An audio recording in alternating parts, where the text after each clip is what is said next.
السلام علیکم. بجٹ 2026-27 کے اسپیشل بجٹ پروگرام کے ساتھ میں ہوں شاہزیب احمد. بجٹ کی تیاری چل رہی ہے اور چیلنجز بھی بہت ہیں، لیکن وہ چیلنجز کیا ہیں؟ کیا واقعی آنے والا بجٹ عوام دوست ثابت ہوگا؟ کوئی عوام کو ریلیف مل سکے گا؟ کچھ پاسبلٹی نکلے گی؟ اسی پر ہم بات کرنا چاہ رہے ہیں. آج ہمارے ساتھ موجود ہیں سابق وزیر خزانہ رہ چکے ہیں، 2 بار یہ ذمہ داری نبھا چکے ہیں، اس کے ساتھ ساتھ سرمایہ کاری بورڈ کے چیئرمین بھی رہے ہیں، پھر ایک کامیاب صنعت کار ہیں، جنرل سیکرٹری عوام پاکستان پارٹی کے مفتاح اسماعیل صاحب. مفتاح صاحب کیسے ہیں آپ؟ خیریت سے؟ اللہ کا شکر ہے، بہت شکریہ. ٹھیک ٹھاک. مفتاح صاحب، بجٹ 2026 آنے والا ہے اور آئی ایم ایف کی کنڈیشنز بھی ہیں، مشرق وسطیٰ کی صورتحال بھی اس وقت ہمارے سامنے. ہم کیا کہیں، عوام دوست بجٹ کوئی پاسبلٹی ہے کہ ہوگا یا کوئی ریلیف مل سکے گا اس میں ایٹ لیسٹ سیلریڈ کلاس کو؟ دیکھیے، پاکستان ایک مشکل وقت میں ابھی ہے. ویسے تو پاکستان مشکل وقت میں 70 سال سے ہی ہے، لیکن اس وقت کیونکہ یہ ایران، امریکہ اور اسرائیل کی جنگ کے بعد دنیا بھر میں تیل مہنگا ہوا ہے اور بہت جلدی واپس نارمیلٹی نہیں ہوگی. شارٹیجز ہو گئی ہیں، سپلائی چین ڈسرپٹ ہو گئی ہیں. دوسرا یہ کہ پاکستان میں 4 سال سے غربت بڑھ رہی ہے، پاکستان میں 4 سال سے بے روزگاری بڑھ رہی ہے، پاکستان میں 4 سال سے اوسطاً آمدن کم ہو رہی ہے. تو جو پاکستانی ہے وہ 6 سال سے غریب ہو رہا ہے. 2018 کے مقابلے میں 2024-25 میں ایک پاکستانی غریب ہوا ہے، بلکہ 2014 کے مقابلے میں بھی 2024-25 میں جو اوسط خاندان ہیں پاکستانیوں، ان کی انکم کم ہوئی ہے. حکومت کے ایک طرف اخراجات ہیں، دوسری طرف وہ ٹیکس لیتا ہے. اخراجات زیادہ ہیں، ٹیکس کم ہے. حکومت کی جتنی بھی کوشش ہوتی ہے، آئی ایم ایف کی کوشش ہوتی ہے کہ یہ خسارہ کم ہو. یہ بات میرے خیال سے ایک دم ریزنیبل ہے. لوگ سمجھتے ہیں کہ ہاں اتنا خسارہ اتنے عرصے تک نہیں ہونا چاہیے، جس کے بڑے نقصان ہو رہے ہیں ہم کو اور ہوں گے. اور تو اس پہ ہم یہ سوچتے ہیں کہ یار حکومت اگر اپنے اخراجات کم کر دے تو تھوڑا سا ریلیف ملے گا لوگوں کو. لیکن حکومت اپنے اخراجات کم کرنے کے لیے تیار نہیں ہے، وہ بس کوشش یہ کرتی ہے کہ ٹیکس بڑھتا رہے. اب جتنا بڑھ سکتا تھا ٹیکس بڑھ لیا. بچوں کے دودھ پہ ہم نے ٹیکس لگا دیا ہے، پینشنوں پہ ہم نے ٹیکس لگا دیا ہے، کھانے پینے کی چیزوں پہ ٹیکس لگا دیا ہے، سیلز ٹیکس، نوکری پیشہ لوگوں پہ 38.15% ٹیکس لگا دیا ہے. پیٹرول بھرواتے ہیں اس پہ لیوی، اس پہ ٹیکس. اب مجھے لگتا نہیں ہے کہ حکومت کہاں سے ٹیکس اور لے سکتا ہے. لیکن مجھے ساتھ ساتھ یہ بھی نہیں لگتا کہ حکومت نے کوئی ارادہ کیا یا شہباز شریف صاحب کا کوئی ارادہ ہے کہ وہ اخراجات کم کریں. تو دیکھنا کیا ہوتا ہے، دیکھیں کیا ہوتا ہے. اخراجات کم کر کے کتنا ریلیف مل سکتا ہے؟ 2 طریقے ہیں. دیکھیں، حکومت کا جو سب سے بڑا خرچہ ہوتا ہے وفاقی حکومت کا، جو میں اور آپ ٹیکس دیتے ہیں وفاقی حکومت کو 13,000 ارب روپے یا 12,000 ارب روپے، اس پہ سے تقریباً 62% پیسہ صوبوں کو جاتا ہے. تو وفاق جو ہے اگر 10,000 ارب روپے آپ سے لیتا ہے تو 6,200 ارب روپیہ صوبوں کو دے دیتا ہے. بالکل صحیح. تو ایک تو یہ کہ یہ اخراجات کم کرنے سب سے زیادہ ضروری ہیں، اس لیے NFC ایوارڈ کو چینج کرنا بہت ضروری ہے. اور اس پہ میں سمجھتا ہوں کہ شہباز شریف صاحب کی جو سب سے بڑی ناکامی پچھلے 4 سال میں رہی ہے، اس میں سب سے بڑی ناکامی یہ ہے. اور یہ شہباز شریف صاحب کی ناکامی نہیں ہے، تمام حکومتوں کی ناکامی ہے ریلی. جب سے یہ ہوا ہے، غلطی تھی اس وقت جب انہوں نے یہ 18ویں ترمیم میں اس کو لاک کر دیا تھا، غلطی تھی جب انہوں نے 10ویں NFC ایوارڈ میں اس کو پاس کرا تھا، اور اب بھی یہ غلطی ہے. اس میں نظر ثانی ہونی چاہیے، بالکل ہونی چاہیے. اور بہت سارے لوگ چاہتے ہیں، بہت سارے معاشی ایکسپرٹس تو کہتے ہیں کہ اس کے بغیر پاکستان میں ترقی نہیں ہو سکتی. پچھلے پاکستان میں 2010 سے جب سے یہ حال ہوا ہے، اور اس سے پہلے سے ہم نے صوبوں کو زیادہ پیسے دینا شروع کر دیے تھے، تو پاکستان جو ہے وہ سوشو اکنامک انڈیکیٹرز پہ پیچھے جا رہا ہے، کیونکہ لوگوں کو آپ نے ٹیکس لے کے غریب کر دیا، اور حکومت وہ جو پیسے لے رہی ہے اس سے کوئی سروسز نہیں پرووائڈ کر رہی. یا تو حکومت تعلیم اچھی دے رہی ہوتی، صحت اچھی دے رہی ہوتی، تو وہ تو کچھ نہیں ہو رہا. ابھی بھی توسا کے اندر جو بچے ہیں وہ انفیکٹ ہو رہے ہیں کیونکہ آپ نے استعمال شدہ نیڈل استعمال کیے ہیں. ابھی بھی سندھ کے اندر بچے جو ہیں وہ 60-70% بچے پڑھ بھی نہیں سکتے. 10 سال کی عمر میں 2 جملے نہیں پڑھ سکتے کسی بھی زبان میں. تو نہ آپ نے تعلیم دی اور نہ صحت دی ہے، اور آپ نے لوگوں سے پیسے لے لیے جو خود وہ کر سکتے تھے وہ بھی نہیں کر سکتے. تو آپ نے پچھلے 20 سالوں میں یہ جو کرپشن کی بازار اس سے گرم ہوئی ہے، PSDP سے، ADP سے، جو صوبے کے ڈیولپمنٹ اخراجات ہوتے ہیں، اس سے بہت نقصان ہوا ہے ملک کو. اس کو کم کرنا ضروری ہے. تو ایک تو میں سمجھتا ہوں کہ اخراجات کم کرنے کے لیے NFC ایوارڈ کرنا ہے. دوسرا پھر جو صوبے اور وفاق کے PSDP اور ASDP اس کو کم کرنا ہے، جس کو ہم ڈیولپمنٹ ایکسپینڈیچرز کہتے ہیں. وفاق کا 1,000 ارب روپے کا کچھ پروگرام ہے، صوبوں کا تقریباً 3,000 ارب روپے کا ہوتا ہے. یہ 4,000 ارب روپے میں آپ کو بتا رہا ہوں کہ سندھ کے اندر مثال کے طور پر بڑے قسمت والے اگر شہر ہوگا کراچی کا، کہ اگر آپ نے 100 روپے کسی پروجیکٹ پہ لگائے ہیں تو اس میں 40 روپے بھی لگ جائیں روڈ پہ. بلوچستان میں شاید 20 روپے بھی نہیں لگتے. پنجاب میں یہ ہے کہ 60-70 روپے لگ جاتے ہیں. KP میں 50-60 روپے لگتے ہیں. ہر صوبے میں الگ الگ کرپشن کا ریٹ ہے, لیکن کسی صوبے میں 20-30% سے کم کرپشن نہیں ہوتی ہے اس کے اندر. تو یہ آپ نے کیوں کرپشن کی دکان کھول رکھی ہے اس کو؟ اور خاص طور پہ اس وقت جب آپ افورڈ نہیں کر سکتے, جب آپ نے کمپنیوں کے اوپر 60% ٹیکس لگا رکھا ہے, نوکری پیشہ لوگوں پہ 38% ٹیکس لگا رکھا ہے, کھانے پینے کی چیزوں پہ, دودھ وغیرہ پہ آپ نے 18% ٹیکس لگا رکھا ہے. تو اس وقت اگر آپ یہ سمجھتے بھی ہیں کہ اچھی انویسٹمنٹ ہے تو 2 سال بعد کر لینا. ابھی اس وقت یہ سارے نالے بنانے کی کیا ضرورت ہے, یہ شو پیسز بنانے کی کیا ضرورت ہے؟ سو میں سمجھتا ہوں کہ ادھر اخراجات کم ہو سکتے ہیں. بالکل کم ہو آپ یہ کہہ رہے ہیں. اچھا, IMF کی ڈیل سے جب ہم بات کرتے ہیں نا, اس کے حوالے سے آپ ظاہر ہے اس میں بڑا اچھا ایکسپیرینس رکھتے ہیں, آپ ڈیل کرتے رہے. ہم ہمیشہ کہتے ہیں کہ IMF سے ڈیل کی ان کی شرائط اتنی سخت ہوتی ہیں کہ بات بند نہیں پڑتی. ان کی شرائط سخت ہیں یا ہمارا ڈیل کرنے کا طریقہ ٹھیک نہیں ہے؟ نہیں, شرائط تو سچ مچ سخت ہوتی ہیں. یہ کہنا کہ ہمارا ڈیل کرنے کا طریقہ صحیح نہیں ہے, یہ تھوڑا سا میرے خیال سے زیادتی ہوگی. بالکل سخت شرائط ہوتی ہیں, اور جیسے کہ 50 یا 100 شرائط ہوں گی. جیسے کہ آج ہمارے اوپر 75 کنڈیشنیں لگی ہوئی ہیں, 64 پہلے تھیں اور اس جو ٹرانچ کے لیے 11 کنڈیشنیں اور لگائی ہیں. ٹھیک ہے, 75 ہیں. اب انہوں نے 100 کنڈیشنز دی ہوں گی, 25 کنڈیشنز آپ نے ان سے نہیں مانی, آپ نے نیگوشیٹ کر لیا. وہ کون سی کنڈیشنز ہوں گی؟ جنہوں میں اخراجات کم کرنے کی بات ہوگی, جس میں انہوں نے بات کی کہ یہ آپ نیشنل فیڈرل پیکٹ بناؤ, بسپ کا خرچہ صوبوں کو دے دو. جو ٹیکس بڑھانے پہ مان جائیں گے. ہم ٹیکس بڑھانے پہ مان جاتے ہیں, ہم مراد ختم کرنے پہ نہیں مانتے. جب IMF آپ کو کہتا ہے کہ یہ مراد نہ دو, IMF مثال کے طور پہ کہتا ہے کہ فرٹیلائزر کو آپ سستی گیس نہ دیں, لیکن آپ دیتے ہیں, وہ آپ ان کی بات نہیں مانتے. IMF کہتا ہے کہ زراعت کے اوپر ٹیکس لگائیں, 1000 ایکڑ کی کسی کے پاس زرعی اراضی ہے اس کے اوپر ٹیکس نہیں ہے, لیکن کسی کی 60,000 روپے کی نوکری ہے اس کے اوپر ٹیکس ہے. تو IMF کہتا ہے اس کے اوپر ٹیکس لگائیں, آپ وہ بات نہیں مانتے. لیکن IMF آپ کو کہتا ہے یار چلو پھر کہیں کہیں تو ٹیکس لگاؤ, تو آپ بولتے ہیں یہ نوکری پیشہ لوگ ہیں نا, ان کے اوپر 38% ٹیکس لگا دیتے ہیں. یہ بچے کا دودھ خریدے گا, اس کے اوپر ٹیکس لگا دیتے ہیں. یہ روز صبح موٹر سائیکل میں 1 لیٹر پیٹرول بھراتا ہے, اس کے اوپر 100 روپے لیوی لگا دیتے ہیں. تو IMF کی کچھ باتیں ہم مان لیتے ہیں, لیکن اگر IMF جب طاقتور طبقوں کے اوپر ہاتھ رکھتا ہے تو وہ بات نہیں مانتے. آپ جب وزیر خزانہ تھے, سیلری کلاس کو آپ نے اچھا خاصا ریلیف دیا. جی, کیسے دیا پھر؟ دیکھیں اس وقت ہم نے جب بات کی تھی, شاید عباسی صاحب وزیر اعظم تھے اور میں وزیر خزانہ تھا, تو ہم نے کوشش کی کہ کوئی بھی سیلریڈ کلاس ہو یا بزنس انڈیویجول, اس کا میکسیمم ٹیکس 15% سے زیادہ نہیں ہونا چاہیے. اور سیلریڈ کلاس تو دیکھیں وہ مجبوری ہوتی ہے, کیونکہ ان کے تنخواہوں سے کٹ کیا جاتا ہے, تو وہ تو بیچارے بچا ہی نہیں سکتے. بزنس مین ٹیکس بچا لیتے ہیں. ٹھیک ہے, اور ہم پاکستانیوں کو جانتے ہیں, ہم پاکستانی ہیں, زندگی بھر پاکستان میں کام کیا ہے, بزنس کیا ہے ادھر, تو ہمیں پتہ ہے کہ آپ کتنا ٹیکس لے سکتے ہیں ایک درمیانی کمپنی سے, ایک بزنس مین سے. اور جب آپ یہ کہتے ہیں کہ تم 40% پیسے جو کماتے ہو وہ ہم کو دے دو, یا اس وقت بزنس انڈیویجولس پہ 49.5% ٹیکس ہے.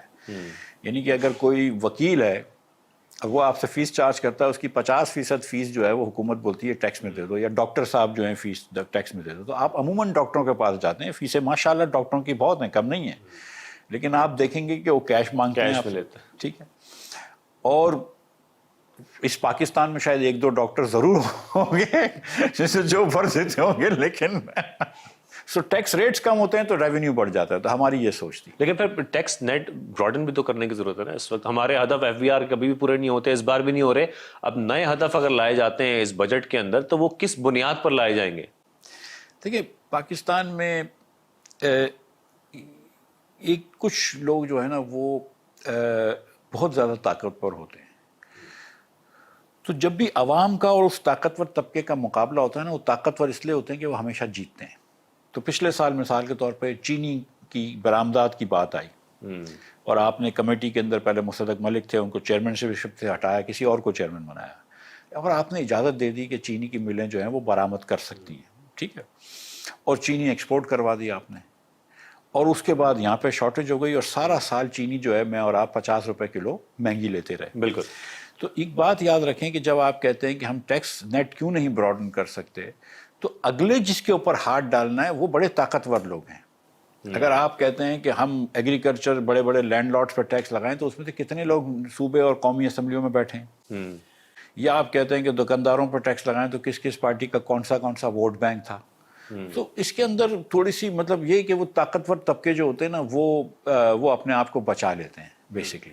اور جو پاکستان کے اندر جو ہے نا وہ قانون سب کے لیے یکساں ہے, ایز لانگ ایز سب طاقتور نہ ہوں, لیکن جب طاقتور آتے ہیں تو قانون یکساں نہیں رہتا ہے. ایکسپورٹس کی ابھی آپ نے بات کی، ایکسپورٹس ہم دیکھ رہے ہیں مسلسل ہماری نیچے جا رہی ہیں، امپورٹس میں بے حد اضافہ ہو رہا ہے، ٹریڈ ڈیفیسٹ جس طریقے سے جو اندازے لگائے جا رہے ہیں اس سال کے آخر میں وہ بھی کوئی اچھے نہیں ہیں، نہ ہی اگلے سال کے کوئی اچھے نمبرز آ رہے ہیں. کس طریقے سے اس پر قابو پایا جائے؟ امپورٹس ہم کم کر نہیں سکتے، تقریباً جو 80% ہماری ضرورت ہے آئل کی بھی وہ ہماری زیادہ امپورٹس پہ ڈیپینڈ کرتی ہے، 80% ہم امپورٹ ہی کرتے ہیں. جو ایکسپورٹس ہیں مسلسل کم ہو رہی ہے، ریجنلی ہم کمپیریٹیو نہیں ہیں، انڈسٹریز کو ہم اس طریقے سے فیسیلیٹیٹ نہیں کر رہے، ٹیرس میں ہم نے اس طرح سے کمی کی نہیں ہے. پھر اس کے بعد ابھی بھی جب ہم یہ کہتے ہیں کہ جو ٹیکس اسٹرکچر ہے وہ بھی ان کے لیے ٹھیک نہیں ہے، تو پھر ایکسپورٹس کیسے بڑھیں گی؟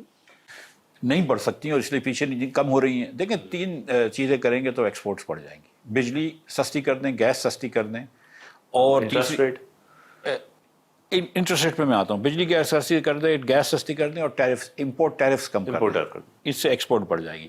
انٹرسٹ ریٹس کی جہاں تک آپ بات کرتے ہیں تو دیکھیں اس وقت پاکستان میں مہنگائی بڑھ رہی ہے، ٹھیک ہے. 11.5% انٹرسٹ ہمارا زیادہ ہے، بالکل میں سمجھتا ہوں، لیکن ہمارا اسٹیٹ بینک جو ہے وہ فیوچر انفلیشن دیکھ کے کرتا ہے اس وقت. کیونکہ پچھلے 4 سالوں میں آپ ایوریج مہنگائی تو دیکھیں کتنی تھی. جب آپ کے یہاں 35% مہنگائی ہو تو پھر 21% تک تو لے کے گئے تھے نا وہ لوگ انٹرسٹ ریٹ. تو کیا کریں وہ لوگ؟ آپ مہنگائی کم کر دیں گے تو انٹرسٹ ریٹس کم ہو جائیں گے.